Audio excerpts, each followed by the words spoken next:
ang away sa Senado ay dahil sa Blue Ribbon Committee. Yan talaga ang nagiging away. At yan po ay dahil sa ayaw nilang ilabas ang 18 Marines. Yung sinasabing delivery 3 times a week, minimum 500 million, maximum 4 billion pesos. Huwag na natin isipin, yung maximum 1 billion per delivery na lang. Sa isang buwan, 12 billion pesos ang nawawalang pondo ng ating at ninakaw sa kaban ng ating bansa. Ayaw ng Blue Ribbon Committee na magsalita at ipatawag si E.S. Bersamin, si Secretary Pangandaman, si Yusek Adrian Bersamin, Yusek Traigib Olaybar. Yan yung 8 billion na nanggaling mismo kay Senator Ping Lacson. Ang sabi niya, niloko daw ang presidente batay sa sulat ni Yusek Bernardo.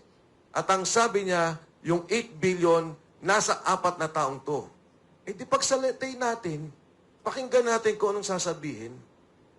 Ayaw po nilang mapatawag si Mark Teksay at si Paul Estrada, dalawang assistant ni Saldico, na may ledger. Maganda po yung ledger na yun. Hindi lamang kung saan binigay, kundi kung saan nanggaling ang pondo. Tungkol dito sa corruption na nangyari dito sa ating bansa. Alam niyo ho, sa sitwasyon natin ngayon, umigit kumulang 40 na kaming nakasuhan. Sa flood control scandal, ang nakakasuhan pa lang, at least the prominent names, 6. Kasama na ho dyan si Alcantara, si Bernardo, at saka si Bryce, na naging state witness pa. Pero yung lahat na nagagalit, lahat ng sumisigaw, lahat ng nagsasalita, may kaso na. In fact, I was just talking to Attorney Jimmy. Sabi ko, Attorney Jimmy, may kaso ka ba? O sabi niya, na-dismissed, MR, pending. Attorney Topacio, may kaso. Hindi ko pa, si Ka Eric, ang dami ito, suki rin to ng ano eh. 3, ayun, si Ka Eric. So, ang punto ko dito, itong mga taong tong lahat, wala naman kaming ginagawang sasabihin mong illegal. Kung hindi nagsasalita kami at galit kami sa korupsyon. At tingin ko, kami ay kumakatawan sa sentimiento ng lahat, hindi lang marami, ng lahat ng Pilipino na gusto ng hustisya, na gusto makulong ang mga nagnakaw at gustong maibalik ang perang ninakaw sa ating bansa. So kung titignan po natin sa ngayon, grabe ang naging SWS survey. Tingnan nyo ho, -15 nationwide. Pagdating mo dun sa mga bata, 18 to 24, nasa -17. Yung 25 to 40 ay nasa 40%. Galit. Pagdating, sabi nila, ay, kayo lang mga galit. Yung mga bobo ang nagagalit sa gobyerno. Alam nyo, sa mga college graduates and those that have higher degrees, higher learning, nasa -37. Ang galit. At pag tinignan nyo on a regional basis, -40 ho ang Mindanao. Consistently, galit ang Mindanao. Ang nakakagulat, humahabol ang Metro Manila. -31% ang Metro Manila. Tinalo na ng Metro Manila ang Visayas. Bakit o ganito ang survey? Dahil galit ang tao. At yung galit na yan din no ang nagpapakita ng suporta sa Senado, sa 13 senators of the majority of the Senate today. Bakit? Hindi ho dahil sa impeachment yan. Walang problema ang impeachment. They don't have the numbers and they cannot impeach Vice President Inday Sara Duterte. Hindi ho yan dahil sa Constituent Assembly. They don't have the numbers at hindi nila kayang baguhin ang saligang batas. Yan po, ang away sa Senado ay dahil sa Blue Ribbon Committee. Yan talaga ang nagiging away. At yan po ay dahil sa ayaw nilang ilabas ang 18 Marines. Yung sinasabing delivery 3 times a week, minimum 500 million, maximum 4 billion pesos. Huwag na natin isipin yung maximum 1 billion per delivery na lang. Sa isang buwan, 12 billion pesos ang nawawalang pondo ng ating at ninakaw sa kaban ng ating bansa. Ayaw ng Blue Ribbon Committee na magsalita at ipatawag si E.S. Bersamin, si Secretary Pangandaman, si Yusek Adrian Bersamin, Yusek Traigib Olaybar. Yan yung 8 billion na nanggaling mismo kay Senator Ping Lacson. Ang sabi niya, niloko daw ang presidente batay sa sulat ni Yusek Bernardo. At ang sabi niya, yung 8 billion nasa 4 na taong to. Eh di pagsalitay natin, pakinggan natin kung anong sasabihin. Ayaw po nilang mapatawag si Mark Teksay at si Paul Estrada, dalawang assistant ni Saldico, na may ledger. Maganda po yung ledger na yun.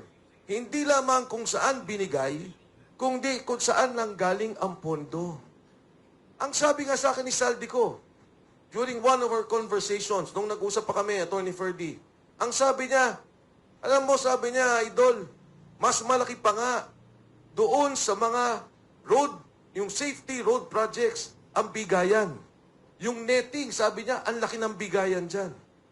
Ayaw nilang ipatawag si Manny Bonoan na dapat magsalita dahil sinabi siya yung umawak ng 30 billion na nag-ayos doon sa 100 billion na pondo na ibinigay ni Saldico. Ayaw po nilang marinig si Saldico. Pag si Saldico pinayagan ng Blue Ribbon na magsalita under Zoom, magiging opisyal lahat ng sasabihin niya tungkol sa pondo. At higit sa lahat, ayaw po nilang ipatawag si Speaker Martin Romualdez. Ngayong araw lang naglabas ng statement yung kanyang abogado, si Attorney Atienza. Ang sinasabi, wala daw silang relasyon sa budget, he is the Speaker of the House, there is no direct function governing the budget in terms of approval and execution. Eh di pakinggan po natin, pagsalitain natin, eh di ba ang sabi ni Saldico, yung tamarind na bahay niya, amoy pera na. Dahil yung ilalim nun ay puro pera. Anong sabi ni Speaker Martin Romualdez? Pag ako pinilit nyo, magsasalita ako. Eh di ba yung palang admission na may alam siya? Eh yun nga kung sila E.S. Bersamin, Secretary Pangandaman, na magsalita si Saldico, biglang nag-resign. Yan ang ayaw nila sa Senado. Ang Blue Ribbon Committee hearing. Ngayon bakit natin tinutulungan ang majority group na sinasabi lang gusto natin ng virtual voting? Eh kasi naman kakasuhan nila. Sino-sinong gusto nilang kasuhan? Jinggoy Estrada, Chis Escudero, Joel Villanueva. May 2 kaso pa kay Villar, pero ito yung 3 pending for plunder. May 2 kaso sa ICC, Senator De La Rosa and Senator Bongo. Kasi pagka umayag sa virtual voting, hindi nila makukuha ang liderato. At matutuloy ang Blue Ribbon Committee hearing. Kahit na umaaresto yung 5 yan, hindi nila ma-impeach si Vice President Inday Sara Duterte because they still need 16 votes. So no connection pag inaresto. But with a majority, they can now change the leadership of the Senate. At kukunin ulit nila ang Blue Ribbon Committee hearing at patatahimikin ulit nila, hindi malalaman ng taong bayan ang katotohanan sa pagnanakaw sa ating bansa. Ngayon kami ngayon ni Senator Marcoleta biglang nagkakaso. Plunder, non-bailable. Pag hinuli kami, ang bilis. Yun nga sinasabi ko, 40, yung mga nagsasalita, wala kaming sinasabing mag-armas tayo, magrevolusyon tayo, pumatay tayo. Sinasabi lang namin, may pagnanakaw. Hulihin niyo yung magnanakaw, galit kami dyan. Ang bilis ng kaso namin. Si Senator Marcoleta, may plunder. Nagkataon, nadamay ako. Alam niyo, yun yung campaign donation na dinismiss na ng COMELEC. Donation. Dinismiss ng COMELEC, 3 kami na nagkaroon ng campaign donation kay Senator Marcoleta. Dinikit nila yun. Ginawang plunder. Yun lang ho yun. Ang plunder, kailangan pondo ng gobyerno ninakaw natin. O kung di kaya, yung case ni ERAP, may binigay na pera, pagkatapos may kapalit. Eh wala namang kapalit. Wala namang hiningi.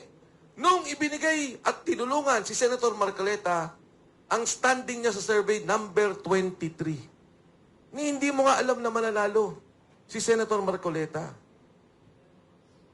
Ngayon, kinakasuhan kami at pinapabilis ang kaso.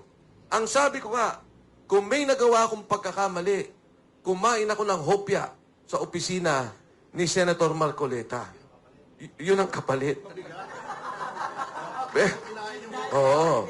Pero yung hopya ni Marcoleta, hindi naman siya may-ari. Regalo din sa opisina niya ata yun.